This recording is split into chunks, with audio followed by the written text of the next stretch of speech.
దేశంలో ఎక్కడా లేని విధంగా ఏపీలోని పోస్టల్ బ్యాలెట్లపై ఇలాంటి నిర్ణయాలు తీసుకుంటున్నారేంటని ప్రశ్నిస్తే నో రియాక్షన్.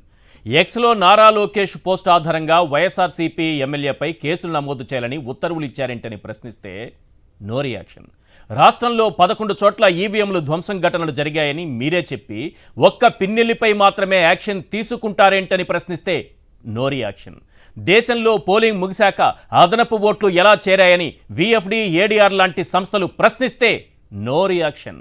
ఈవీఎంల పనితీరుపై అనుమానాలు ఉన్నాయని వెరిఫికేషన్ చేయండని వైఎస్ఆర్సీపీ నేతలు ఫిర్యాదు చేస్తే నో రియాక్షన్.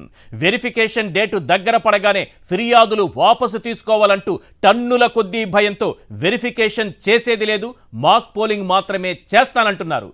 అప్పుడు లేవని నోరు ఇప్పుడు లేస్తోందే. సార్, ఒక్క విషయం చెబుతాను. ఎప్పుడైతే వైఎస్ఆర్సీపీ నాయకులు ఈవీఎంల పనితీరుపై అనుమానాలు వ్యక్తం చేస్తూ ఫిర్యాదు చేశారో ఈసీ అడ్డదారి వెతుక్కుంది. ముందుగా మీ ఫిర్యాదులు వెనక్కి తీసుకోండని ఒత్తిడి చేసింది.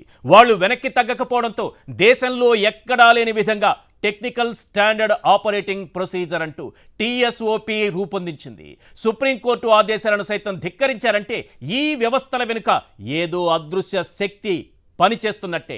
కరకట్ట కేంద్రంగా పనిచేసే ఆ అదృశ్య శక్తి ఎవరో ప్రజలందరికీ తెలుసు. లేకపోతే ఏంటి సార్? వెరిఫికేషన్ కోరినప్పుడు ఈసీ వెరిఫికేషన్ చేయాలి. అలా కాదు కూడదు అంటే చంద్రబాబు లాంటి నాయకులు ముందుకు రావాలి. వెరిఫికేషన్ ఎందుకు చేయరు? సుప్రీం ఆదేశాలు ఎందుకు పాటించరు? ఒక్కో రాష్ట్రంలో ఈసీ రూల్స్ ఒక్కో విధంగా ఉంటాయా? వెరిఫికేషన్ చేసి తీరాల్సిందే. అప్పుడే నేనెంత నిజాయితీగా గెలిచానో ప్రజలకు కూడా అర్థమవుతుంది అని చంద్రబాబు ఎందుకు చెప్పరు? ఒక్క స్టేట్మెంట్ కూడా ఎందుకు ఇవ్వరు?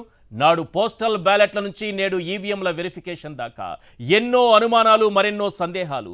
అయినా చంద్రబాబు సైలెంట్. అందుకే ఖచ్చితంగా ఇందులో ఏదో లోగుట్టు దాగుందన్న అనుమానం వ్యక్తమవుతోంది. దానికి తోడుగా అసలు మేం వెరిఫికేషన్ చెయ్యం, మాక్ పోలింగ్ మాత్రమే నిర్వహిస్తామని ఈసీ వేస్తున్నటువంటి పిల్లి మొగ్గలతో అనుమానాలు మరింత బలపడుతున్నాయి. ఈ 10 పాయింట్లు చాలు సార్, లోగుట్టు ఉందో లేదో మీకే అర్థమైపోతుంది. పాయింట్ నెంబర్ 1, బాలినేని ఈవీఎంల వెరిఫికేషన్ అడిగితే మాక్ పోలింగ్ చేస్తానంటూ ఈసీ నాటకాలు ఆడుతోంది. ఈవీఎంపై ఒట్టు, ఖచ్చితంగా ఉంది లోగుట్టు. పాయింట్ నెంబర్ 2, వెరిఫికేషన్ జరగకుండా వాస్తవాలు బయటకు రాకుండా సొంత ఎస్ఓపి ఈసీ రూపొందించింది. ఈవీఎంపై ఒట్టు, ఖచ్చితంగా ఉంది లోగుట్టు. పాయింట్ నెంబర్ 3, సుప్రీంకోర్టు తీర్పును సైతం పక్కన పెట్టిన ఈసీ ఏపీకి మాత్రమే సొంతంగా కొత్త రూల్స్ తీసుకొచ్చింది. ఈవీఎంపై ఒట్టు, ఖచ్చితంగా ఉంది లోగుట్టు. పాయింట్ నెంబర్ 4, ఈవీఎం, వీవీప్యాట్ల వెరిఫికేషన్ చేయకుండా ఈసీ ఎవరి ఒత్తిళ్లకో తల వంచిందన్న అనుమానాలు బలపడుతున్నాయి. ఈవీఎంపై ఒట్టు, ఖచ్చితంగా ఉంది లోగుట్టు. పాయింట్ నెంబర్ 5, ఫిర్యాదు చేసి ఫీజు చెల్లించాక ఫిర్యాదులు వాపసు తీసుకోవాల్సిందేనంటూ వైఎస్ఆర్సీపీ నేతలపై ఈసీ ఒత్తిడి చేసింది. ఈవీఎంపై ఒట్టు, ఖచ్చితంగా ఉంది లోగుట్టు. పాయింట్ నెంబర్ 6, ఈసీ చెప్పినట్టుగా మాక్ పోలింగ్ నిర్వహిస్తే ఈవీఎంల ట్యాంపరింగ్ ఎప్పటికీ బయటపడదు. ఈవీఎంపై ఒట్టు, ఖచ్చితంగా ఉంది లోగుట్టు. పాయింట్ నెంబర్ 7, ఫిర్యాదులపై తక్షణమే విచారణ చేయకుండా ఈసీ భయపడుతోంది అంటే ఏదో నిజం దాస్తున్నట్టే. ఈవీఎంపై ఒట్టు, ఖచ్చితంగా ఉంది లోగుట్టు. పాయింట్ నెంబర్ 8, పోలింగ్ తర్వాత 21 రోజులు గడిచినా విచిత్రంగా ఈవీఎంలలో 99% ఛార్జింగ్ ఎలా వచ్చిందో ఈసీ ఇప్పటికీ చెప్పలేదు. ఈవీఎంపై ఒట్టు, ఖచ్చితంగా ఉంది లోగుట్టు. పాయింట్ నెంబర్ 9, మేం నిజాయితీగానే గెలిచాం, సుప్రీం ఆదేశాల ప్రకారం ఈవీఎంల వెరిఫికేషన్ చేయండని చంద్రబాబు ఒక్క స్టేట్మెంట్ కూడా ఇవ్వలేదు. ఈవీఎంపై ఒట్టు, ఖచ్చితంగా ఉంది లోగుట్టు. పాయింట్ నెంబర్ 10, ఏపీలో మొదట చెప్పిన ఆఖర్లో చెప్పిన లెక్కల్లోనే 49 లక్షల ఓట్లు అదనంగా ఉన్నాయని విఎఫ్డి తేల్చిన ఈసీ మౌనంగానే ఉంది. ఈవీఎంపై ఒట్టు, ఖచ్చితంగా ఉంది లోగుట్టు. ఈ 10 పాయింట్లు చాలు అసలు ఏం జరిగిందన్న అంశానికి సంబంధించి. నిజం చెప్పాలంటే ఈవీఎంలకు సంబంధించి ఏవైనా అనుమానాలుంటే సుప్రీంకోర్టు మొన్నటికి మొన్న ఒక తీర్పిచ్చింది. ఏమని చెప్పింది? 5% ఈవీఎంలను వెరిఫికేషన్కి ఎవరైనా కోరొచ్చు. ఎవరైనా అంటే ఎవరు కోరాలి? నిజానికి గెలిచిన అభ్యర్థి ఎలాగూ కోరరు కాబట్టి 2-3 స్థానాల్లో ఉన్నటువంటి అభ్యర్థులు ఎవరైనా కోరొచ్చు. దానికి సంబంధించి 40,000 రూపాయలు ఒక ఈవీఎం వెరిఫికేషన్కి కట్టాలి అని చెప్పింది. దానికి జీఎస్టీతో కలిపితే 47,200 రూపాయలు చెల్లించాల్సి ఉంటుంది. ఇలా 5 లక్షల రూపాయలకు పైగా పెట్టుకొని 5% ఈవీఎంలు 5% ఈవీఎంలు ఓవరాల్గా ఉన్న దాంట్లో లోక్సభ కానీ అసెంబ్లీకి సంబంధించి కానీ వెరిఫికేషన్ చేసుకునేటటువంటి వెసులుబాటు అభ్యర్థులకు సుప్రీంకోర్టు కల్పించినప్పుడు దీన్ని ఆధారంగా చేసుకుని బాలినేని శ్రీనివాసరెడ్డి ఒంగోలు నుంచి వైఎస్ఆర్సీపీ ఎమ్మెల్యే అభ్యర్థిగా పోటీ చేసిన ఆయన ఇందులో ఏదో మతలబు ఉంది, ఎక్కడో ఏదో జరిగింది, ఈ ఓట్లన్నీ ఎటుపోయాయి, ప్రజలేమో ఓట్లేసామని చెబుతున్నారు కానీ ఓట్లన్నీ ఎటుపోయాయి అనేటటువంటి అనుమానంతో సుప్రీంకోర్టు ఇచ్చినటువంటి గైడ్లైన్స్ ఆధారంగా ఈసీకి ఫిర్యాదు చేసి అయ్యా 5% ఈవీఎంలు లెక్కించుకునేటటువంటి వెసులుబాటు కల్పించింది కాబట్టి ఎంత డబ్బు కట్టాలో చెప్పండి, అంతా కట్టేస్తానని చెప్పి ఆయన డబ్బులు కట్టడం కూడా జరిగిపోయింది. ఆయన డబ్బులు కట్టారు, అయిపోయింది. ఆయనకు ఒక రిసీట్ కూడా ఇచ్చారు. ఆ రిసీట్ తీసుకున్నారు. ఎంత కట్టారు ఈయన? 5,66,400 రూపాయలు. 5,66,400 రూపాయలు ఫీజుగా జూన్ 10న చెల్లించారు. దీని ఆధారంగా ఇప్పుడు నిన్నటికి నిన్న ఈ వెరిఫికేషన్ జరగాలి. ఇప్పుడు ఈసీ ఏం చేసిందో తెలుసా? వెరిఫికేషన్ చేయము, వెరిఫికేషన్ చేసేది లేదు, మాక్ పోలింగ్ చేస్తాము అంటూ కొత్తగా కొన్ని రూల్స్ తీసుకొచ్చింది. సుప్రీంకోర్టు చెప్పినట్టు చేయదట. ఆంధ్రప్రదేశ్కి ప్రత్యేకంగా కొన్ని రూల్స్ తీసుకొచ్చింది. అందులో భాగంగా వెరిఫికేషన్ మేము చేయము. వెరిఫికేషన్లో ఏం తేలుతుంది సార్? ఎక్కడైనా సరే ట్యాంపరింగ్ జరిగి ఉంటే ఈజీగా బయటపడిపోతుంది. ఇక్కడ ఈవీఎంలలో పోలైన ఓట్లన్నీ వైఎస్ఆర్సీపీకి ఎన్ని, టీడీపీకి ఎన్ని, జనసేనకి ఎన్ని, బీజేపీకి ఎన్ని, మిగతా పార్టీలకి ఎన్ని తెలిసిపోతుంది. అలాగే అక్కడ నొక్కినప్పుడు ఇక్కడ వీవీప్యాట్లలో పడినటువంటి స్లిప్పులు, వైఎస్ఆర్సీపీకి ఎన్ని ఓట్లు అక్కడ పోలయ్యాయి, ఇక్కడ అన్ని స్లిప్పులు కనిపించాలి. అక్కడ టీడీపీకి ఎన్ని ఓట్లు పోలయ్యాయి, ఇక్కడ అన్ని స్లిప్పులు కనిపించాలి. అక్కడ జనసేనకు ఎన్ని పోలయ్యాయి, ఇక్కడ అన్ని స్లిప్పులు కనిపించాలి. మరి అది కదా వెరిఫికేషన్ అంటే. అలా చేయరంట. ఎన్నికలకు ముందు అంటే ఉదయం మనకి పోలింగ్ రోజున 7 గంటలకు పోలింగ్ అంటే 6 గంటలకి మన ఎన్నికల అధికారులు అక్కడికి వచ్చిన తర్వాత పోలింగ్ బూతుల్లో టెస్ట్ చేసుకుంటారు. ఇవి పని చేస్తున్నాయా లేవా ఈవీఎంలని టెస్ట్ చేసి చూపిస్తారట. ఈవీఎం పని చేస్తుందా లేదని టెస్ట్ చేసి చూపిస్తారట. ఇటు నొక్కుతారట. ఇక్కడ నొక్కితే వీవీప్యాట్ స్లిప్ కింద పడుతుందంట. చూసారా పనిచేస్తుందని చెప్తారట. కానీ సుప్రీంకోర్టు ఏం చెప్పింది? ఈవీఎంలలో ఉన్నటువంటి ఓట్లకు వీవీప్యాట్ల ఓట్లకు సరిపోల్చాలి. దానికి ఈ ఈవీఎంలను తయారు చేసిన కంపెనీల ప్రతినిధులు కూడా హాజరు కావాలి, ఎన్నికల అధికారులు కూడా హాజరు కావాలి. కోరినటువంటి అభ్యర్థి, ఫిర్యాదు చేసినటువంటి అభ్యర్థి సమక్షంలో ఇది జరగాలి అంటే కొత్తగా తీసుకొచ్చారు ఇప్పుడు రాష్ట్రం కోసం. ఎంత దుర్మార్గం అంటే 49 లక్షల ఓట్లు, గుర్తుపెట్టుకోండి రాష్ట్ర ప్రజలందరూ, 49 లక్షల ఓట్లు. విఎఫ్డి, ఓట్ ఫర్ డెమోక్రసీ అనేటటువంటి సంస్థ చెప్తున్న దాని ప్రకారం చూస్తే ఒక్క ఆంధ్రప్రదేశ్లో 49 లక్షల ఓట్లు అదనంగా చేరాయి. ఎలా చేరాయి? ఈసీ మొదటి ఇచ్చినటువంటి ఎంత శాతం పోలింగ్ అయిందని చెప్పే విషయంలో, ఆ తర్వాత సాయంత్రానికి చెప్పింది, ఆ తర్వాత నెక్స్ట్ డే మార్నింగ్ చెప్పింది, ఆ తర్వాత తుది నివేదిక అంది. సాయంత్రం పోలింగ్ ముగిసినప్పటి నుంచి తుది నివేదిక వచ్చేలోపు 49 లక్షల ఓట్లు అదనంగా చేరిపోయాయి. 12.5% ఓట్లు అదనంగా చేరిపోయాయి. సాయంత్రం ఈసీ చెప్పింది ఏంటి? ఉదయం నుంచి ఈసీ చెబుతూ వస్తోంది ఏంటి? ఈవినింగ్ చూసుకుని నెక్స్ట్ డే చూసేటప్పటికి చేరింది ఏంటి? విఎఫ్డి చెప్పింది. పోనీ నేను చెప్తే నమ్మలేదు. విఎఫ్డి ఏం చెప్పిందో ఒకసారి స్క్రీన్ పైన ప్లే చేయండి. విఎఫ్డి సంస్థకు సంబంధించి క్లియర్గా చూస్తున్నాం సార్. ఇందులో స్టేట్ వైడ్ ఏ స్టేట్లో ఏ రకంగా ఓటింగ్ పర్సంటేజ్ పెరిగింది అంటే ఈసీ చెప్పిన తరువాత పర్సంటేజ్ ఎలా పెరుగుతూ పోయిందనే దానికి సంబంధించి చాలా క్లియర్గా చెప్పింది. ఆంధ్రప్రదేశ్కి సంబంధించి 15.54%, 2.81 crore ఓట్స్ ఓవరాల్గా ఉన్నవి. కానీ 49 లక్షల ఓట్లు ఓవరాల్గా 25 పార్లమెంటరీ కాన్స్టిట్యుయెన్సీస్లో స్ప్రెడ్ అయ్యాయని చెప్పింది. అది ఎక్కడెక్కడ అనేది కూడా చాలా క్లియర్గా చెప్పింది. ప్రధానంగా 7 కాన్స్టిట్యుయెన్సీ పార్లమెంట్కి సంబంధించి ఒంగోలు, ఆ తర్వాత కర్నూలు, నంద్యాల, ఇంకా ఉన్నాయి చెప్తాను, హిందూపూర్, నర్సారావుపేట్, ఏలూరు, అనంతపూర్. ఇక్కడ ఏ రకంగా గెలిచిందనే అనుమానాలు కూడా వ్యక్తం చేస్తూ అదనంగా వచ్చినటువంటి ఓట్ల సంఖ్యను చాలా క్లియర్గా చెప్పింది. నేను చెబుతున్నది కూడా ఇదే. మీకు అర్థం కాకపోతే ఇంకా క్లారిటీగా పరకాల ప్రభాకర్ గారు ఏమన్నారో ఒక్కసారి వినండి. చాలా క్లియర్గా సింపుల్ వర్డ్స్లో మీకు అర్థమయ్యేలా వారు చెప్తారు. ఒక్కసారి అది ప్లే చేయండి please.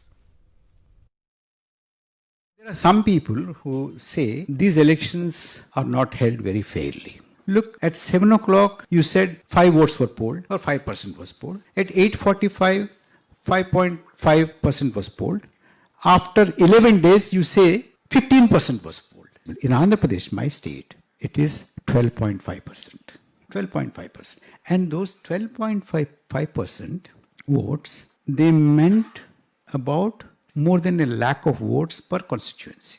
How is it possible practically? You can show it in one constituency. Just show it somewhere.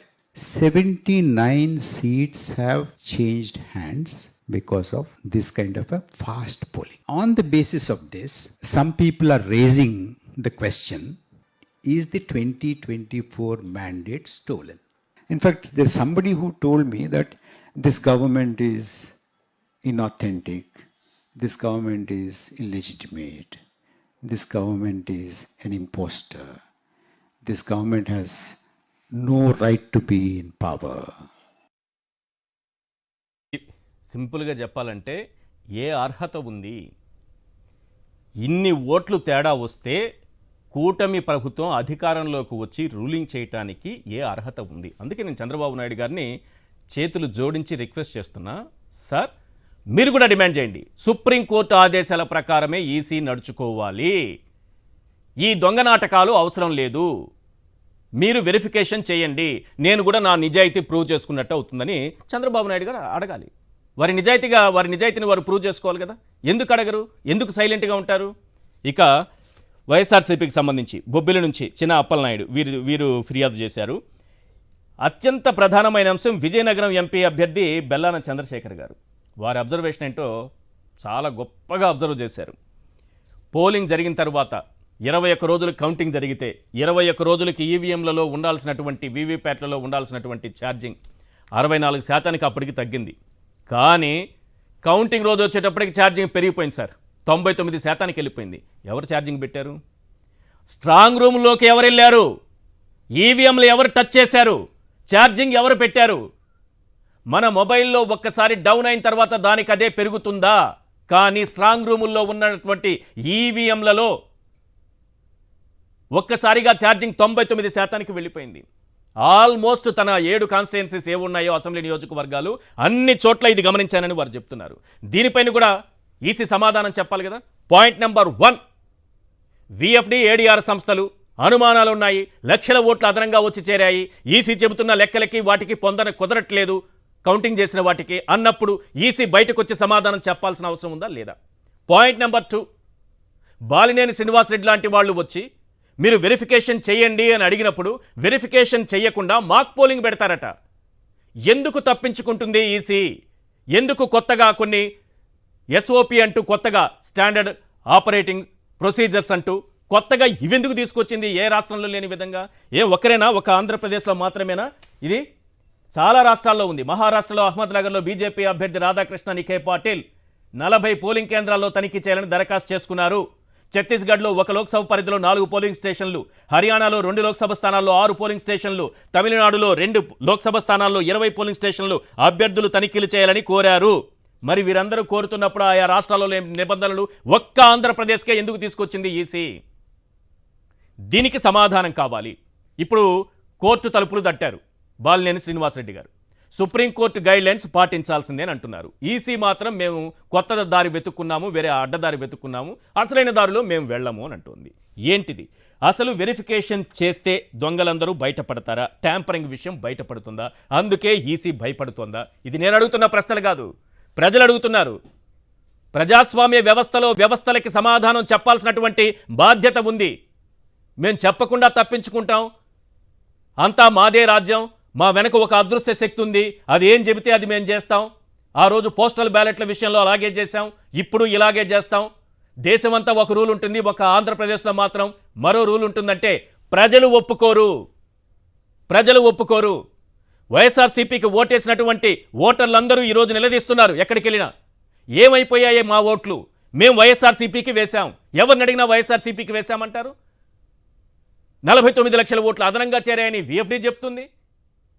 ఇక్కడేమో వెరిఫికేషన్ చేయమంటే ఈసీ నేను చేయను, సుప్రీంకోర్టు ఏం చెప్పినా నాకు పర్లేదు, నా వెనుకున్న అదృశ్య శక్తి ప్రకారమే నేను నడుచుకుంటాను అంటే ఎలా? ప్రజలు అడుగుతున్నటువంటి ప్రశ్నలకు సమాధానం చెప్పాల్సిన బాధ్యత ఈసీకి ఉందా లేదా? ఈ అంశాలపైన మనం మాట్లాడబోతున్నాం. చర్చలో పాల్గొంటున్నారు శివశంకర్ గారు, వైఎస్ఆర్సీపీ అధికార ప్రతినిధి, ఎంవివి ప్రసాద్ రెడ్డి గారు, సీనియర్ అనలిస్ట్, కోటంరాజు వెంకటేశ్వర గారు, హైకోర్టు అడ్వకేట్. వెంకటేష్ శర్మ గారు, ఏంటి కోర్టులో ఎంతవరకు వచ్చింది సార్? ఏమన్నా కొంచెం పాజిటివ్గా కోర్టు అయినా అంటే వ్యవస్థలు, ఒక వ్యవస్థలో మనం పోయినా మరో వ్యవస్థ ఉంటుంది, ఎక్కడో చోట న్యాయం జరుగుతుందనే ఆశ, అంతే, ఇంకేం లేదు. మీ వాయిస్ మ్యూట్లో ఉన్నట్టుంది సార్, ఒకసారి చూసుకోండి. ఈరోజు పిటిషనర్ తరపున బాలినేని శ్రీనివాస్ రెడ్డి గారి తరపున సుబ్రహ్మణ్య శ్రీరామ్ గారు, వివేకానంద గారు ఇద్దరు కూడా వారి ఆర్గ్యుమెంట్ సబ్మిట్ చేయడం జరిగిందండి. వారు క్లియర్గా చెప్పారు, ఏదైతే ఇది టెక్నికల్ స్టాండర్డ్ ఆపరేటింగ్ ప్రొసీజర్ ఉందో అది కాదు సుప్రీంకోర్టు యొక్క జడ్జిమెంట్ యొక్క ఉద్దేశము. ఈవీఎంలో ఉన్న ఓట్లన్నీ వీవీప్యాట్స్తో పాటు మిక్స్ చేసి అది కౌంట్ చేసి అది రెండు సరితూలుతున్నాయా లేదా అంత చూసుకోవాలి, చేయాలి. అంతేకాకుండా ఏదైతే బ్రంట్ మెమరీ ఉందో, మైక్రో కంట్రోలర్ యూనిట్ ఉందో, వివిప్యాట్ యూనిట్ని, వీటన్నిటిని కూడా చెక్ చేసి ఇవేవి కూడా హ్యాకింగ్కి గురవలేదు, ఇవన్నీ కరెక్ట్గానే ఉన్నాయి, చేసినాయి అని చెప్పేసి కూడా సుప్రీంకోర్టు ఆర్డర్లో ఉంది. అందుకనే పిటిషనర్ గారు 47,200 అమౌంట్ కూడా కట్టడం జరిగింది 12 ఈవీఎంలకి అని చెప్పి సుబ్రహ్మణ్య శ్రీరామ్ గారు ఆర్గ్యుమెంట్ సబ్మిట్ చేయడం జరిగిందండి. ఆర్గ్యుమెంట్స్ అన్నీ కూడా ఏదైతే కలెక్టర్ గారు మాక్ పోలింగ్ నిర్వహిస్తామని చెప్పి ప్రెస్ మీట్ చెప్పడం కానివ్వండి, అభ్యర్థులకి లేఖ రాయటం కానీ చేయటం కానీ అవన్నీ కూడా సుప్రీంకోర్టు తీర్పుని తొంగలో తొక్కినట్టే, సుప్రీంకోర్టు తీర్పుని నిర్లక్ష్యంగా వదిలేసినట్టే. దాన్ని అసలు పట్టించుకోకుండా వీళ్ళు సొంతంగా ఒక ప్రొసీజర్ రెడీ చేసుకుంటున్నారు. దీనివల్ల పిటిషనర్ నష్టపోతారు. పిటిషనర్ యొక్క ఉద్దేశం ఏదైతే ఉందో వీవీప్యాట్లో ఓట్లని, ఈవీఎం మిషన్లో ఓట్లని సరి సమానంగా ఉన్నాయా లేదా అని చెప్పి చూస్తే తప్ప పిటిషనర్ యొక్క రైట్ కాపాడబడదు. లేకపోతే కనుక ఇతను ఆర్టికల్ 14 ప్రకారం కానివ్వండి, కాన్స్టిట్యూషన్ ప్రకారం కానీ అన్యాయం జరిగినట్టుగా అవుతుందని చెప్పేసి దాదాపు 3 గంటల పాటు సుదీర్ఘ వాదనలు వినిపించడం జరిగిందండి ఈ పూట. ఆ తర్వాత ఎలక్షన్ కమిషన్ వారు ఎవరైతే ఉన్నారో వారి వాదనలు వినిపించడం కోసం రేపటికి వాయిదా పడింది. రేపు ఫస్ట్ మ్యాటరే లిస్ట్ అయింది 15వ నెంబర్ కోర్టులో. రేపు మిగతా వాదనలు జరుగుతాయండి. పిటిషనర్ మాత్రం క్లియర్ గా చెప్పారు, ఆల్రెడీ మేము నిన్న ఏదైతే ప్రొసీజర్ కి విరుద్ధంగా జరుగుతుందో దాన్ని రిట్ పిటిషన్ అయ్యే వరకు కూడా ముందుకు వెళ్ళకూడదని చెప్పి లెటర్ పెట్టేసి వాళ్ళు వచ్చారు, చేశారు. ఎందుకంటే సుప్రీంకోర్టు తీర్పుకు విరుద్ధంగా జరుగుతుందని నిన్న మధ్యాహ్నం అదే ప్రాసెస్ కూడా ఆగిపోయింది అని చెప్పి కూడా కోర్టుకు తెలియజేయడం జరిగింది. ఈ పూట కూడా ప్రాసెస్ ఏం జరగలేదు కాబట్టి ఇది అత్యవసర మ్యాటర్ కాబట్టి దీని మీద తొందరగా నిర్ణయం వస్తే దానికి తగ్గట్టుగా తదుపరి చర్యలు ముందుకు వెళ్ళడానికి బాగుంటుందని చెప్పి పిటిషనర్ కి న్యాయం చేయాలని చెప్పి కోర్టులో ఈరోజు వారి తరపున వాదనలు వినిపించడం జరిగిందండి. ఎస్ ప్రసాద్ రెడ్డి గారు, ఇక్కడ అడుగుతున్నది ఈవీఎంలకు సంబంధించి వెరిఫికేషన్. ఈసీ చెబుతోంది మాక్ పోలింగ్ నిర్వహిస్తామని. మాక్ పోలింగ్ నిర్వహిస్తే ఒకవేళ అనుమానం ఉంటుంది సార్, ఎవరికైనా ప్రజాస్వామ్యంలో ఎవరైనా అనుమానం ఉన్నప్పుడు అడుగుతారు, దాన్ని నివృత్తి చేయాల్సిన బాధ్యత పెద్ద వ్యవస్థలకి ఉంటుంది. అంత పెద్ద ప్రజాస్వామ్య వ్యవస్థలో ఈవీఎంల ట్యాంపరింగ్ జరిగిందనే అనుమానం ఉన్నప్పుడు మాక్ పోలింగ్ నిర్వహిస్తాం, మేము వెరిఫికేషన్ చేయము అని చెప్పడం ద్వారా ఏం చెప్పాలనుకుంటుంది ఈసీ? అసలు ఇలా చేస్తే ట్యాంపరింగ్ అనుమానాలు మరింత బలపడతాయా, నివృత్తి అవుతాయా? ఖచ్చితంగా బలపడతాయండి. మీరు 49 లక్షల ఓట్ల మ్యానిపులేషన్ జరిగిందని చెప్తున్నారు అంటే ఒక్కొక్క నియోజకవర్గానికి, పార్లమెంట్ నియోజకవర్గానికి యావరేజ్ తీసుకుంటే 2 లక్షల ఓట్లు అనమాట. అంటే 25 into 2 lakhs తీసుకుంటే 50 lakhs అవుతుంది. మరి 7 నియోజకవర్గాల విషయాలే పైకి వస్తేనే మిగిలిన నియోజకవర్గాలు ఏం జరిగిందో మనకు తెలియదు. అవన్నీ ఒక్కొక్కటి బయటకు వస్తుంది. కాకపోతే ఒకటి ఏంటంటే భారతదేశంలో పెద్దలను గౌరవించే సాంప్రదాయం ఉంది, రాజ్యాంగ వ్యవస్థలను గౌరవించే సాంప్రదాయం ఉంది. అది ప్రజలు అనుసరిస్తున్నారు. కానీ పాలకులు రాజధర్మం పాటిస్తున్నారా, రాజ్యాంగ వ్యవస్థల్లో ఉండేవాళ్ళు పాటిస్తున్నారా, రాజ్యాంగ వ్యవస్థలు పాటిస్తున్నాయా? ప్రజాస్వామ్యంలో ప్రజలకు ప్రశ్నించే హక్కు ఉంది కదా, తెలుసుకునే హక్కు ఉంది కదా, వాటిని గౌరవిస్తున్నారా? ఖచ్చితంగా గౌరవించట్లేదని చెప్పాల్సి ఉంటుందండి. ఎన్నికల సంఘం గౌరవించడం లేదు, ప్రజల డిమాండ్ అని గౌరవించట్లేదు కదా, సుప్రీంకోర్టు ఆదేశాలను కూడా గౌరవించింది. దానికి కూడా వయా మీడియా అంటే ఎన్నికల సంఘం కూడా ఇండిపెండెంట్ అటానమస్ బాడీ కాబట్టి మేము సుప్రీంకోర్టు ఆదేశాలను ఖచ్చితంగా పాటించాల్సిన అవసరం లేదన్న అభిప్రాయాన్ని కలిగించడానికి ప్రయత్నిస్తున్నది ఎన్నికల సంఘం. దీనికి ఒక ఉదాహరణ చెప్తున్నానండి నేను. జమ్మూ కాశ్మీర్ లోను, హర్యానాలోను ఎన్నికలు ప్రకటించారు. జమ్మూ కాశ్మీర్ లో ఎన్నికల ప్రక్రియ సెప్టెంబర్ 30లోగా పూర్తి చేయాలని సుప్రీంకోర్టు స్పష్టమైన ఆదేశం ఇచ్చింది. ఆ స్పష్టమైన ఆదేశాన్ని ఎన్నికల ప్రక్రియ పూర్తి చేయాలి కదా. కానీ ఎన్నికల సంఘం ఏం చేసిందంటే మూడో దశ పోలింగ్, నాలుగో దశ పోలింగ్ అక్టోబర్ 1ని కూడా పెట్టిందండి జమ్మూ కాశ్మీర్ లో. 4వ తారీఖు అక్టోబర్ 4న ఎన్నికల కౌంటింగ్ పెట్టింది. అంటే ప్రక్రియ పూర్తవనట్లా? అంటే సుప్రీంకోర్టు మాటను విననట్ట? అటువంటి వ్యవహారాన్ని ఆంధ్రప్రదేశ్ విషయానికి కూడా తీసుకొచ్చింది. సగం విననట్టు, సగం విన్నట్టు. అంటే మేము అటానమస్ కదా, మీరు సుప్రీంకోర్టు జోక్యం చేసుకుంటుందా అంటే ఇదంతా ఒక ఎమర్జింగ్ కొత్త సిచ్యుయేషన్ క్రియేట్ అయింది. కేంద్ర ఎన్నికల సంఘం అనేది ఒకటి ఉంది కదా సార్, దానికి లోబడి పనిచేయాల్సిన అవసరం లేదా వీళ్ళకి? ఆ ఎన్నికల సంఘమే నేను సుప్రీంకోర్టు ఆదేశాలను ఉల్లంఘిస్తుందని చెప్పదలుచుకున్నాను. అది ఎన్నికల సంఘమే వైలేట్ చేస్తున్నది. అందుకనే జమ్మూ కాశ్మీర్ లో సెప్టెంబర్ 30 లోపల ఎన్నికలు పూర్తి చేయట్లేదు ప్రక్రియ. ఎన్నికల ప్రక్రియ అక్టోబర్ 4వ తారీఖు పూర్తవుతుంది. అదే ఇక్కడ కూడా చేస్తున్నదా?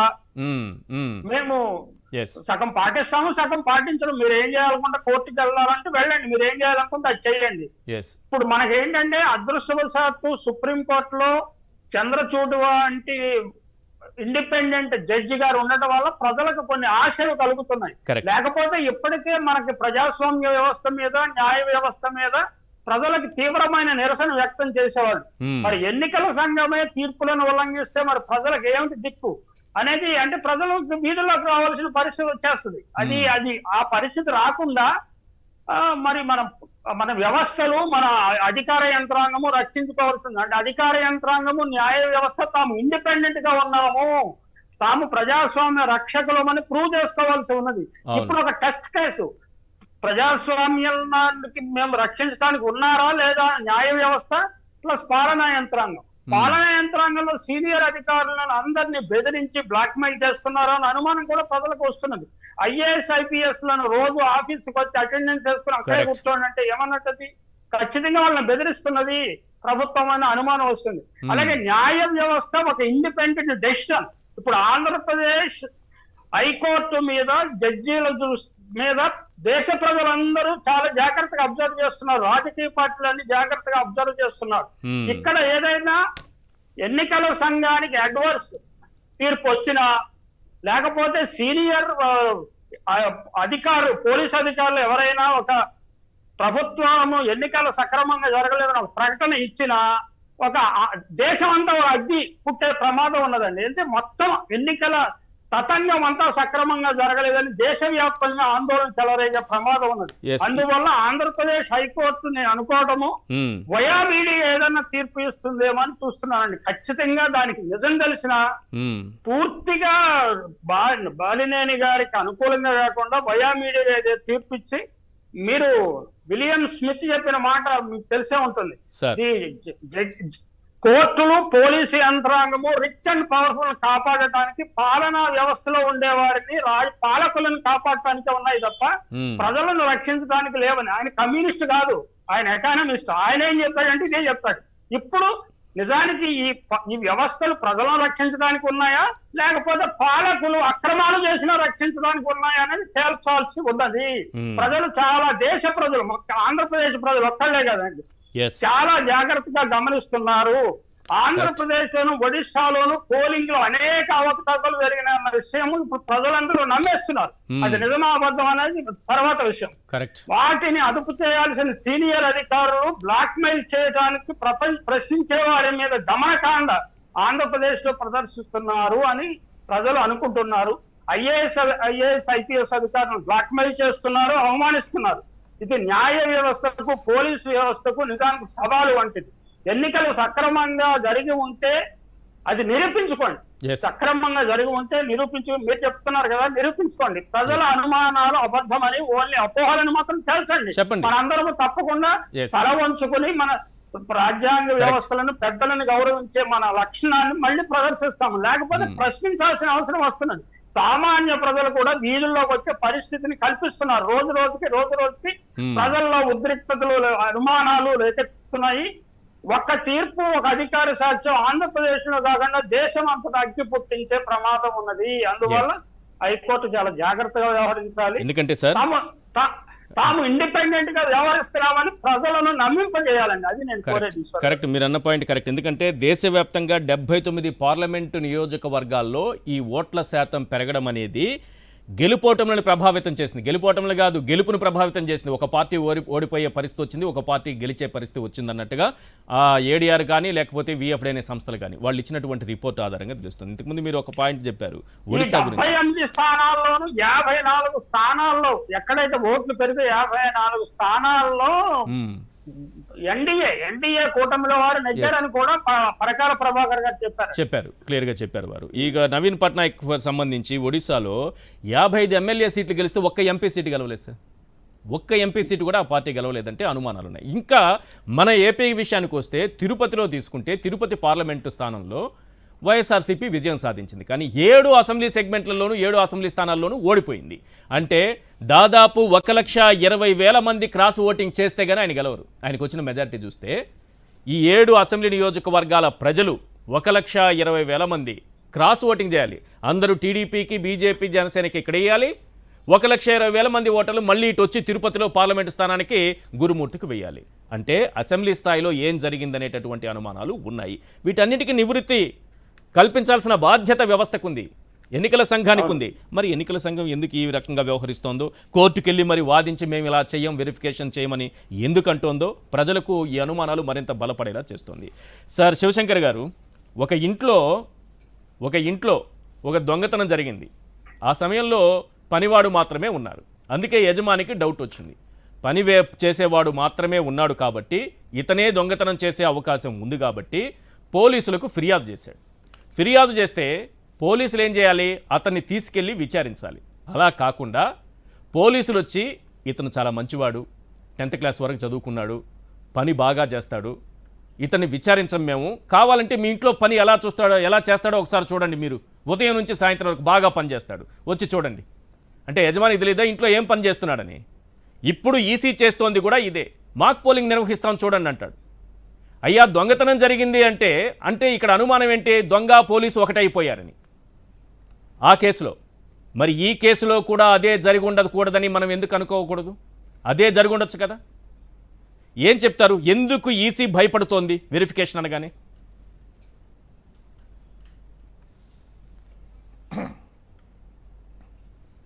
ఖచ్చితంగా సార్, మీరు అన్నట్టు ఎగ్జాంపుల్ చక్కగా ప్రజలకు అర్థమయ్యే విధంగా కోట్ చేశారు.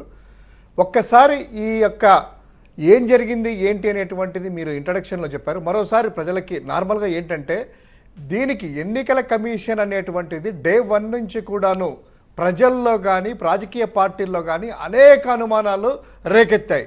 వాటిని క్లారిటీ చేయాల్సినటువంటి బాధ్యత అటానమస్ బాడీగా, ఇండిపెండెంట్ బాడీగా ఎన్నికల కమిషన్కి పూర్తిగా ఉంది.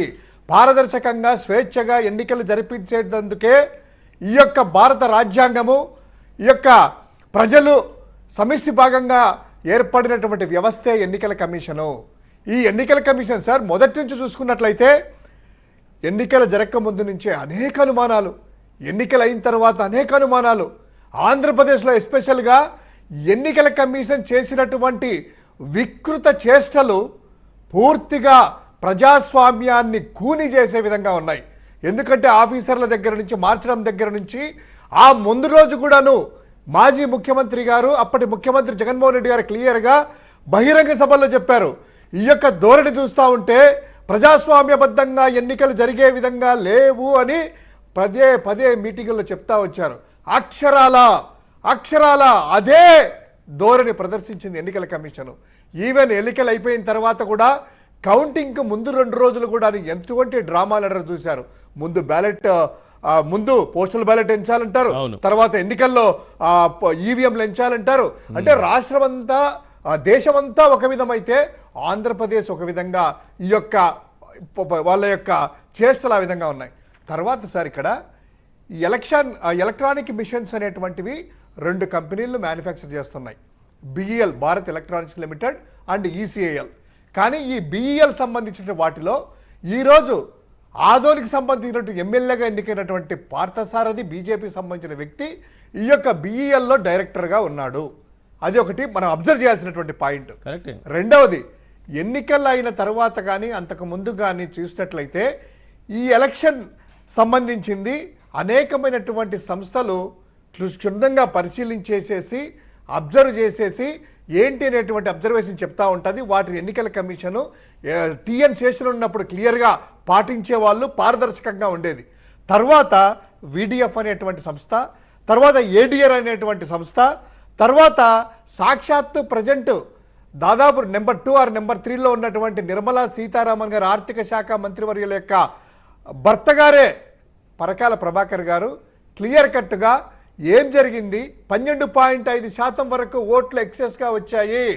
ఆంధ్రప్రదేశ్ అంటే ఇతర నా రాష్ట్రంలో అంటే అతను చెప్పడం, ఆంధ్రప్రదేశ్లో దాదాపు 12.5% ఓట్ల వరకు అధికంగా తారుమారయ్యాయి, ఎక్కువగా వచ్చాయి అనేటువంటి చెప్పారు. అదేవిధంగా 79 లోక్సభ ఎన్నికల్లో ఇదంతా జరిగింది. ఎక్కువ పోలింగ్ అనేటువంటిది జరిగిన దానికంటే ఎక్కువ ఆ యొక్క సంఖ్య చూపిస్తా ఉందని. ఇవన్నీ కూడాను ఖచ్చితంగా సార్ పారదర్శకంగా ఉండేటువంటి ఎన్నికల కమిషన్, భారతదేశం అత్యంత పెద్ద ప్రజాస్వామ్యమైనటువంటి దేశం ప్రపంచంలో, ఇటువంటి వాటికి ఆస్కారం లేకుండా ఇమ్మీడియట్ గా దానికి సంబంధించినటువంటివి క్లియర్ గా చెప్పాలి. గతంలో కూడా ఆల్ పార్టీ మీటింగ్స్ పిలిచి టెక్నికల్ ఎక్స్పర్టైజ్ని పిలిచి ఎవరు కానీ బాలినేని శ్రీనివాసరెడ్డి గారి వైపు నుంచి మాట్లాడాల్సిన అవసరం లేదు. ఎందుకంటే గెలిచినటువంటి కూటమి ఉంది కదా, లేకపోతే టీడీపీ ఉంది కదా, వాళ్ళు నిజాయితీ నిరూపించుకోవాల్సిన అవసరం వాళ్ళకు ఉందా లేదా? ఇన్ని అనుమానాలు మీ పైన వచ్చినప్పుడు, ఇన్ని మచ్చలు కనిపిస్తున్నప్పుడు, ఇన్ని డొంకదారులు కనిపిస్తున్నప్పుడు, ఇన్ని నాటకాలు మీరు ఆడుతున్నప్పుడు, ఈసీ కూడా చెప్పిన మాట, సుప్రీంకోర్టు చెప్పిన మాటను కూడా ఖాతరు చేయకుండా సొంతంగా ఏవో ప్రొసీజర్స్ అంటూ అవి ఇవి తీసుకొచ్చి మార్చేస్తూ ఉంటే చంద్రబాబు నాయుడు గారు డిమాండ్ చేయాల్సిన అవసరం ఉందా లేదా?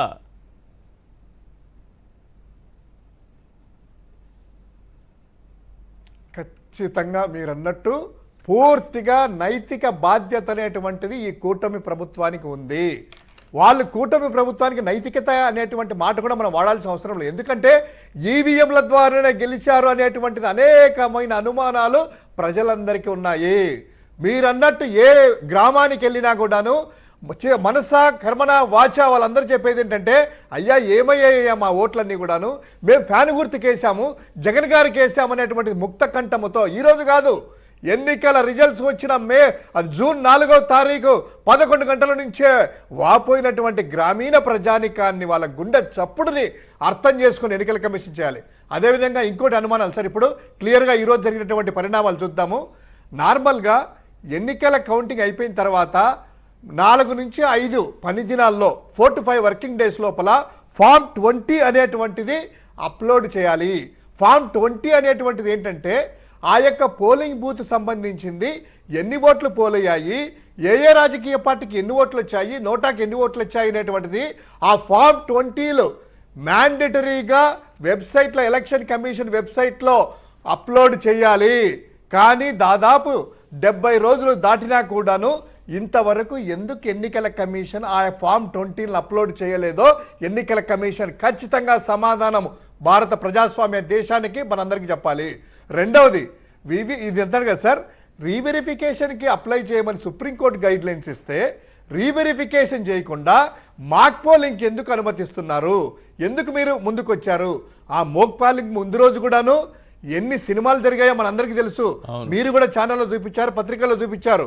ఈ యొక్క ఒంగోలు ఎన్నికలకు సంబంధించినటువంటి జిల్లా అధికారులు వెళ్ళేసి బాలినేని వాసు గారి దగ్గరికి రిక్వెస్ట్ చేస్తూ మీరు కట్టినటువంటి ఆ 12 ఈవీఎంల మిషన్లు 5% సంబంధించినటువంటిది 6 లక్షల వరకు ఎంతో కట్టారు కదా, అది ఎన్నికి తీసుకోండి అనేటువంటిది ఎందుకు అప్పీల్ చేయాల్సింది వచ్చింది? చంద్రశేఖర్ గారికి వెళ్ళింది. నెంబర్ 2, నిన్నటి రోజు సుప్రీంకోర్టు బొబ్బిలి విజయనగరం సంబంధించినటువంటి ఆ బెల్లాల చంద్రశేఖర్ గారి దగ్గరికి వద్దు, మీ డబ్బులు ఎన్నికి ఇస్తామనేటువంటిది సంబంధించింది, ఎందుకు వెళ్ళారు? రెండవది, రీవెరిఫికేషన్ అయితే సార్ నార్మల్ గా ఈ ఈవీఎంలో మాక్ పోలింగ్ అనేది మీరు ఇందాక చెప్పారు కదా, నేను కూడా పోలింగ్ ఏజెంట్గా కూర్చున్నాను. ఆ రోజు అందరినీ కూడా ఇచ్చారు. రాష్ట్రంలో జరిగిన ప్రతి పోలింగ్ బూత్లో కూడా మోక్ పోలింగ్ చూపించారు. మాక్ పోలింగ్లో ఏమవుతుంది, బటన్ నొక్కారా, ఫ్యాన్కి నొక్కారా, నొక్కండి, ఇవి ప్యాడ్ వచ్చింది కదా, సంతకాలు పెట్టండి, 50 అయ్యాయా, ఈ పార్టీకి ఎన్ని వచ్చాయా అని అందరి ఏజెంట్ల దగ్గర సంతకాలు పెట్టించుకున్నారు. దానికి సంబంధించింది ఎవరికీ లేదు. కానీ దాని తర్వాత జరిగినటువంటి స్ట్రాంగ్ రూముల్లో జరిగినటువంటి మతలబే ఎలక్ట్రానిక్ డివైస్ అనేటువంటిది ఏదైనా మొబైల్ ఛార్జింగ్ కావచ్చు, టీవీ కావచ్చు, ల్యాప్టాప్ కావచ్చు, కంప్యూటర్ కావచ్చు, ఈవెన్ ఏదైనా కూడాను ఛార్జింగ్ అనేటువంటిది స్టిప్యులేటెడ్ టైం ఉంటుంది. అది 24 గంటల 48 గంటల లాంగ్ రన్లో డ్యూరేషన్ ఎంతనే ఉంటుంది. కానీ ఇక్కడ ఓటింగ్ అయిన తర్వాత వాళ్ళందరూ చూపించారు. ఎవరు కౌంట్ వచ్చినటువంటి ప్రిసైడింగ్ ఆఫీసరు Yes. పీఓలు చూపించారు. అన్న బ్యాటరీ చూడండి 64% ఉంది కదా, 62% ఉంది కదా అని. కానీ దాన్ని స్ట్రాంగ్ రూమ్ లోకి వెళ్ళిన తర్వాత 23 రోజుల తర్వాత దాన్ని ఓపెన్ చేస్తే 62% 99% ఎలా వెళ్తుందండి? దాంట్లో కేవలం సోలార్ కనెక్టివిటీ పెట్టారా? లేదే. దానికి బ్యాటరీలు పెట్టారా? లేదే. దానికి ఛార్జింగ్ ఏమన్నా ఈ యొక్క మ్యానిపులేట్ చేయడానికి మీరేమన్నా స్ట్రాంగ్ రూమ్ లో తర్వాత మీకు కంట్రోల్ తీసుకొని వర్చువల్ గా ఏమన్నా చేశారా Right. అనే అనుమానాలు రాష్ట్ర ప్రజలందరికీ ఉంది, మాకు కూడా ఉంది. దీన్ని ఎవరు నివృత్తి చేయాలి? Yes. Election commission. Correct. Election commission ఒక రాజకీయ పార్టీకి సంబంధించింది కాదు, మొత్తము దేశంలో ప్రజాస్వామ్యానికి సంబంధించినటువంటి ప్రజాస్వామ్యాన్ని కాపాడడానికి ఫ్రీ అండ్ ఫెయిర్ ఎలక్షన్ జరపడానికి ఏర్పడినటువంటి ప్రజల సొమ్ముతో ప్రజలతో ఏర్పడినటువంటి ఒక సంస్థ. ఏ జోబులో సంస్థ కాదు, తెలుగుదేశం పార్టీ జోబులో సంస్థ కాదు, భారతీయ జనతా పార్టీ కాదు, ఇంకోటి సార్ 17 రాజకీయ పార్టీలు ఈ దేశంలో ఎలక్ట్రానిక్ ఓటింగ్ వద్దయ్యా బ్యాలెట్ పేపర్ జరపండి అని దేశీయని ప్రాధేయపన్నా కూడాను ఎందుకు మీరు ఎలక్షన్ ఈవీఎంలకి వెళ్తున్నారు? 17 రాజకీయ పార్టీలు వెళ్ళాయి, అప్పీల్ చేశాయి ఈ రాష్ట్రంలో జరపమని. ఈ రోజు అభివృద్ధి చెందినటువంటి అమెరికా లాంటి దేశాల్లో కూడా ఈవీఎం లేదే, మాన్యువల్ గా బ్యాలెట్ పేపర్ జరుగుతున్నాయి. ఎలక్షన్ జరిగేటటువంటి స్థానిక సంస్థల ఎన్నికల్లో కూడా డౌట్స్ అన్ని క్లియర్ చేయాల్సిన అవసరం ఉన్నది. ప్రసాద్ రెడ్డి గారు చెప్పండి శివశంకర్ గారు. ప్రెస్ కాన్ఫరెన్స్ పెట్టి క్లియర్ ఖచ్చితంగా ఉంది. Correct sir. ఇది భారతదేశం యొక్క పరువు కాపాడాల్సినటువంటిది. రైట్. భారత ప్రజలు సార్, ఇది ఒక రాజకీయ పార్టీకి సంబంధించింది కాదు, డెమోక్రసీ. భారతదేశ ప్రజాస్వామ్యాన్ని ప్రపంచంలో గౌరవంగా దాని గౌరవం కాపాడాలంటే ఎలక్షన్ కమిషన్ దీన్ని ఇమ్మీడియట్ గా నివృత్తి చేయాలి. లేకపోతే ప్రజలందరూ అనుమానించినట్లు ఆంధ్రప్రదేశ్ లో ఈవీఎంల ద్వారానే కూటమి ప్రభుత్వం ఏర్పడింది. మామూలుగా ఫ్రీ అండ్ ఫెయిర్ ఎలక్షన్ జరిగింటే ఈ రోజు వైఎస్ఆర్ కాంగ్రెస్ పార్టీ తిరుగులేని విజయం సాధించేది. ఇది నేను చెప్పేది కాదు, గ్రామీణ ప్రజానీకం దగ్గర నుంచి పట్టణ ప్రజానీకం వరకు ఎవరు సర్వే చేయించినా ఏ సంస్థ చేయించినా ముక్త కంఠంగా చెప్పేది ఇదే. రైట్. మీరు ఒక మాట చెప్పారు, పోలింగ్ ముగిసిన తరువాత కౌంటింగ్ లోపు ఈ పోస్టల్ బ్యాలెట్లకు సంబంధించి కూడా ఒక్కసారి అది డిస్ప్లే చేయరా? ఆ రోజు కూడా ఈసీ ఇలాగే వ్యవహరించింది. దేశవ్యాప్తంగా ఒక రూల్ ఉంది, ఇక్కడ మాత్రం ఆంధ్రప్రదేశ్కి ఇంకొక రూల్ తీసుకొచ్చింది. అప్పుడు కూడా సుప్రీంకోర్టు చెప్పింది, ఇదే అంశం పైన సుప్రీంకోర్టు ఒక రూలింగ్ ఇచ్చింది. పోస్టల్ బ్యాలెట్ అంశంలో అటెస్టింగ్ ఆఫీసర్ సంతకం చేసి తన డిజిగ్నేషన్ రాయాలి, అలాగే సీల్ వేయాలి అని రూల్ ఉండింది.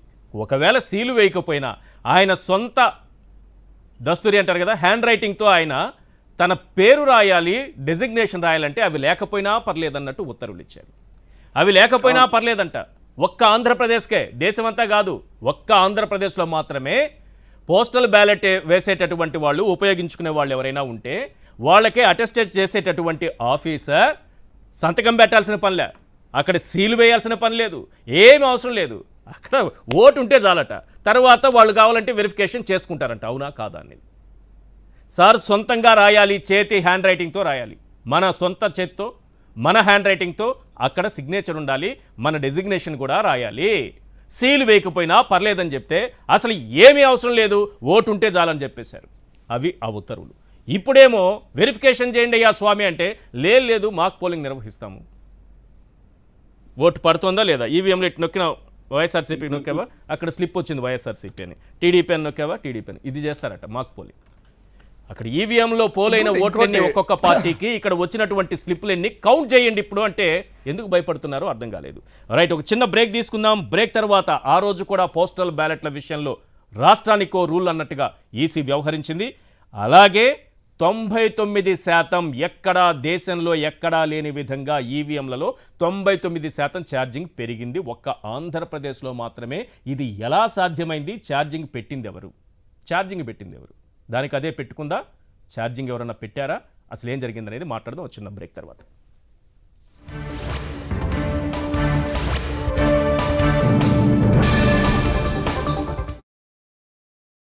కీటకాలపై పోరాడేందుకు చర్యలు తీసుకోవాలి, లేదా రైతు మరియు పంటల యొక్క ప్రేమ. పంటలు పండించడం అంటే సినిమా తీయడం లాంటిదే.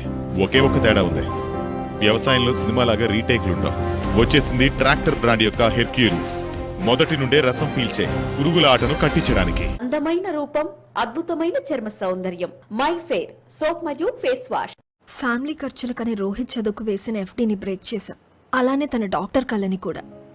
అదే నువ్వు టర్మ్ లైఫ్ ఇన్సూరెన్స్ తీసుకుని ఉంటే ఇలా జరిగేదే కాదు. PolicyBazaar.com లో 1 కోటి రూపాయల టర్మ్ లైఫ్ ఇన్సూరెన్స్ నెలకి 430 రూపాయల నుండి ప్రారంభం. వరి పంట రక్షణకు వచ్చేసింది నాటెరా.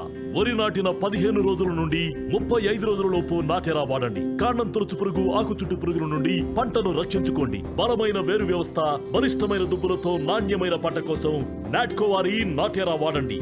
నాటెరా వరి పంట రక్షణలో మేటి, దిగుబడిలో దీనికిదే సాటి.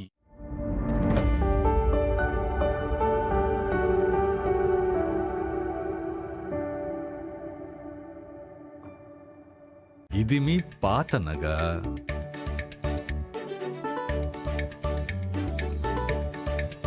ఇదిగో మీ కొత్త నగ. పాత నగకు సమానమైన బరువుకు 5 నుంచి 11 నెలల్లో కొత్త డిజైన్ లో నగలు తీసుకోండి. మీ పాత నగలిస్తే చాలు, దీనిపైన నయా పైసా ఇవ్వాల్సిన పనిలేదు. ఈ మ్యాజిక్ మీ లలితలో మాత్రమే. లలిత అడ్వాన్స్ ప్లాన్.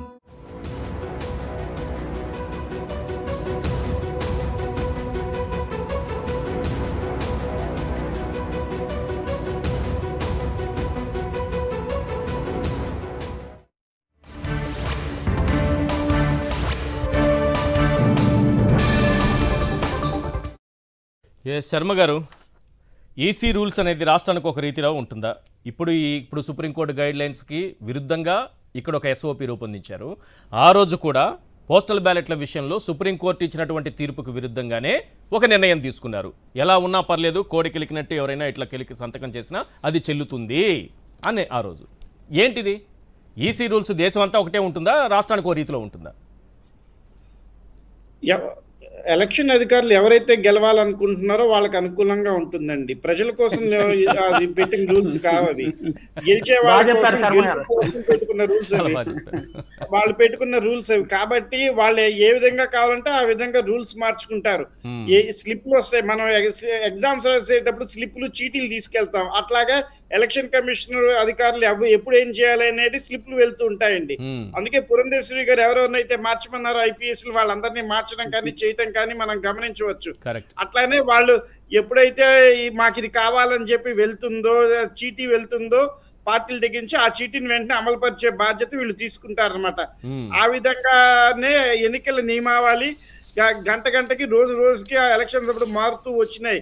ఎలక్షన్స్ అయిపోయిన సుప్రీంకోర్టు ఒక వర్డిక్ట్ ఇచ్చి ఇట్లాంటివన్నీ అదుపులో తేవడానికి ఒకటి నిర్ణయం తీసుకుంటే దాన్ని కూడా సక్రమంగా అమలు పరచకుండా దాన్ని కూడా ఒక ప్రహసనం లాగా, దాన్ని కూడా ఒక సోద్యం లాగా తయారు చేసి చెప్పినట్టు చేయకుండా వీళ్ళు ఇష్టం వచ్చిన రూల్స్ ఈ రోజు ఇంప్లిమెంట్ చేద్దామని ఎలక్షన్ అధికారులు చూస్తున్నారండి. సింపుల్ గా దీన్ని చేయాలనుకుంటున్నారే తప్ప బాధ్యతాయుతంగా సుప్రీంకోర్టు చెప్పిన ప్రకారం వీటన్నిటిని కంప్లీట్ చేద్దామన్న ఆలోచన ఎక్కడా కూడా ఎలక్షన్ అధికారులకి లేదండి. రూల్స్ చాలా అద్భుతంగా ఫ్రేమ్ చేశారు. చాలా బాగా నచ్చింది మీరు చెప్పిన పాయింట్. అద్భుతంగా ఉన్నాయి ఆ రూల్స్. అయితే మీరు ఒకటి గుర్తు చేశారు సార్, వీళ్ళు ఎవరికి అనుకూలం అంటే అలా ప్రవర్తిస్తారనడానికి. ఈవీఎంలు ధ్వంసం, ఏది ఎలక్షన్ టైంలో ఈవీఎంల ధ్వంసం ఘటనలు మొత్తం 11 జరిగాయని ఆ రోజు ఎన్నికల అధికారి మీనా గారు ప్రెస్ మీట్ పెట్టి చెప్పారు. 11 జరిగితే ఒకే ఒక్క కేసులో ఒక్క వ్యక్తి పైన మాత్రమే వివిధ సెక్షన్ల కింద కేసులు పెట్టి, ఎవరు మాచర్ల పిన్నెల్లి రామకృష్ణారెడ్డి పైన, ఆయన మాత్రమే జైలు వేశారు. ఇప్పటి వరకు ఆ 10 కేసులు ఏమయ్యాయి? అవి కూడా ఈవీఎంల ధ్వంసమే కదా, అవి కూడా ధ్వంసమయ్యాయి కదా. అక్కడ కూడా డేటా భద్రంగా ఉందని వదిలేశారు కదా, ఇక్కడ డేటా భద్రంగా ఉందని మీరే చెప్పారు కదా. మరి ఈ ఒక్క కేసులోనే ఎందుకు చేశారంటే నారా లోకేష్ గారు ట్విట్టర్లో ఒక పోస్ట్ పెట్టారంట అప్పట్లో, ఈవీఎం ధ్వంసం చేస్తున్నాడు పిన్నెల్లి రామకృష్ణారెడ్డి అని. ఆ ట్విట్టర్ పోస్ట్ చూసుకొని వెంటనే ఆయన పైన చర్యలు తీసుకోండి అని కేంద్ర ఎన్నికల సంఘం నుంచి వాళ్ళ అధికారి పేరు అవినాష్ కుమార్, ప్రిన్సిపల్ సెక్రటరీ, ఆదేశాలు జారీ చేశారు. మీరు చెప్పిన దాన్ని చూస్తే నాకు ఇది గుర్తుకొచ్చింది సార్. చిట్టీలు అసలు మనం చూస్తేనేమో చంద్రబాబు నాయుడు గారిది ఓటుకు నోటు కేసులో మా వాయిస్ ఎట్లా బయటకు వచ్చింది, అసలు ఎట్లా రికార్డ్ అయింది, అది కేసు కొట్టేయాలని వాళ్ళు అంటారు, అతన్ని వాడకూడదు అని అంటారు. ఇక్కడ ఈ వీడియో బయటకు ఎట్లా వచ్చింది అనే దాని మీద ఎలక్షన్ కమిషన్ వాళ్ళు ఒక కంప్లైంట్ ఇవ్వలేదు, దాని మీద ఇప్పటిదాకా ఒక్క మాట మంతి కూడా లేదండి. రైట్. ఎట్లా ఏ విధంగా బయటకు వచ్చింది అని కనీసం వాళ్ళల్లో వాళ్ళు ఎలక్షన్ ప్రక్రియ సజావుగా జరుగుతుందంటానికైనా, ఎలక్షన్ అధికారులు దొంగలు ఎవరో తేల్చడానికైనా వాళ్ళ కంప్లైంట్ ఇచ్చుకోవాల్సిన బాధ్యత ఎలక్షన్ కమిషన్ మీద ఉంది. రైట్. కానీ అటువంటి Review ప్రసాద్ రెడ్డి గారు, ప్రసాద్ రెడ్డి గారు, ఈ ఈ రోజుకి కూడా ఆ వీడియో బయటకి ఎట్లా వచ్చిందో తెలియదు. అంటే ఇప్పటికీ లేదు, ఎలక్షన్ ఇప్పటికీ ప్రక్రియలో చెప్పలేదు. తప్పులు జరుగుతున్నాయి, ఎలక్షన్ ప్రక్రియ మీద సందేహాలు ఉన్నాయని ఈ చర్యల వల్లే బయటకు వస్తోంది. రైట్. ప్రసాద్ రెడ్డి గారు, ఇదేంటిది ఒక ఆంధ్రప్రదేశ్కి వచ్చేటప్పటికి ఈసీ రూల్స్ మారిపోతుంది. చంద్రబాబు లాంటి ఒక సీనియర్ నాయకుడు ఉన్నటువంటి ఈ రాష్ట్రంలోనే ఎందుకు మారుతోంది? ఆయన లాంటి సీనియర్ ఎవరు లేరు, ఆయన లాంటి అనుభవజ్ఞుడు ఎవరు లేరు, ఆయనకి దూరదృష్టి ఎక్కువ ఉంటుంది, ఆయనకి విజన్ ఎక్కువగా ఉంటుంది, టెక్నాలజీ పైన అవగాహన ఉంది. ఇంత పెద్ద రాజకీయ నాయకుడు ఉన్న ఏపీలోనే ఇలాంటివి ఎందుకు జరుగుతున్నాయి నాకు అర్థం కావట్లేదు. Point number 1. పాయింట్ నెంబర్ 2 రెండు ఒకేసారి చెప్పండి సార్. ఈ 99% ఈ ఈవీఎంలలో ఒక్కసారిగా ఛార్జింగ్ ఎలా పెరిగే అవకాశం ఉంది? నేను అనుకోవడం అండి, ఒక టాస్క్ చంద్రబాబు నాయుడుకి నరేంద్ర మోడీ గారు, బీజేపీ వారు, ఆర్ఎస్ఎస్ వారు కలిసి ఇచ్చారు.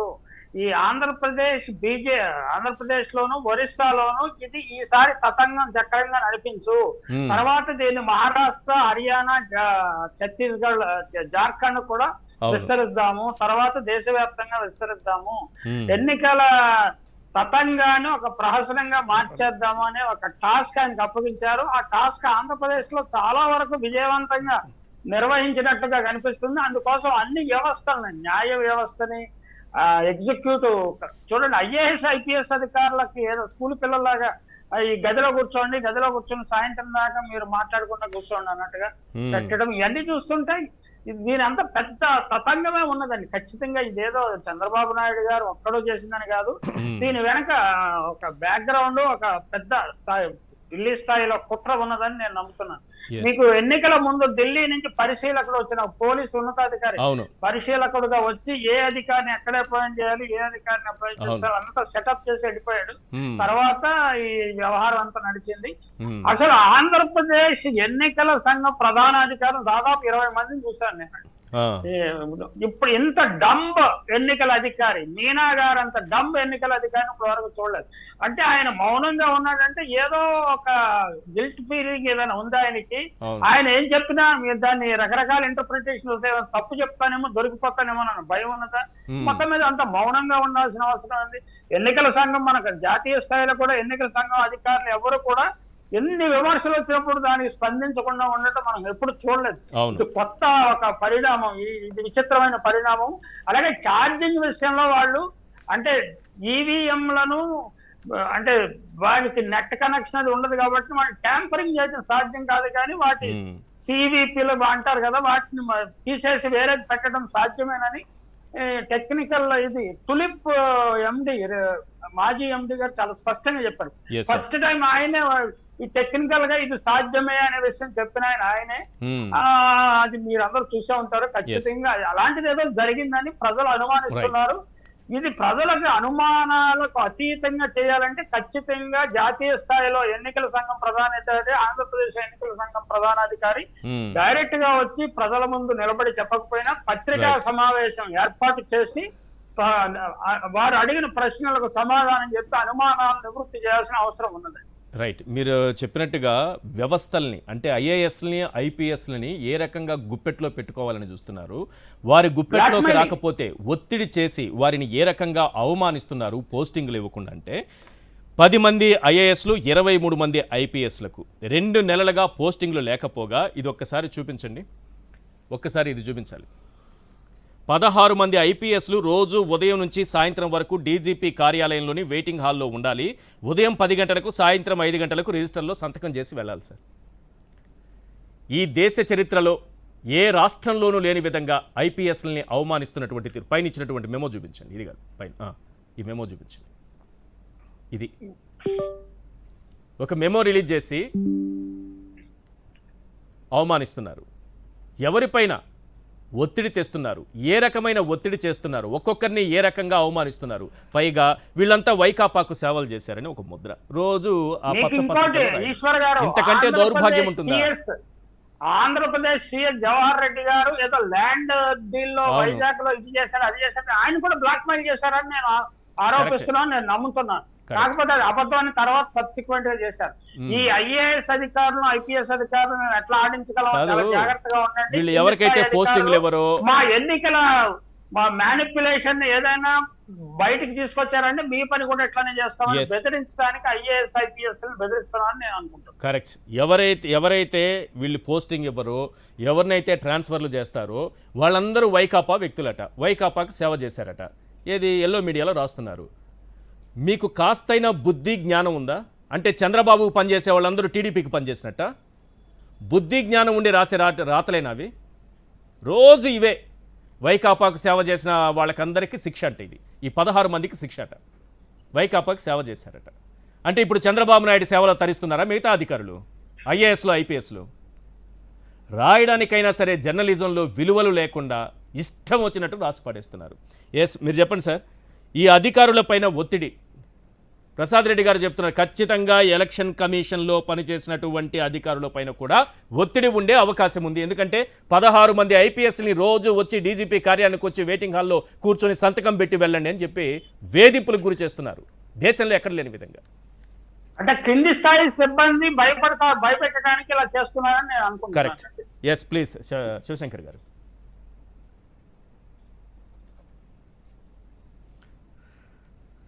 ఖచ్చితంగా మీరు అన్నట్టు సార్, ఈ అధికారులు ఉన్నారు కదా, మీ ఐఏఎస్, ఐపీఎస్, ఐఆర్ఎస్ ఇట్లా మనం చూసాం. కానీ ఒక్కసారి మీరు ఓపెన్ చేయండి తెలుగుదేశం పార్టీకి సంబంధించినటువంటి ఆ సోషల్ మీడియా అఫీషియల్ పేజ్ దగ్గర నుంచి ట్విట్టర్లో వైపీఎస్ అధికారులట.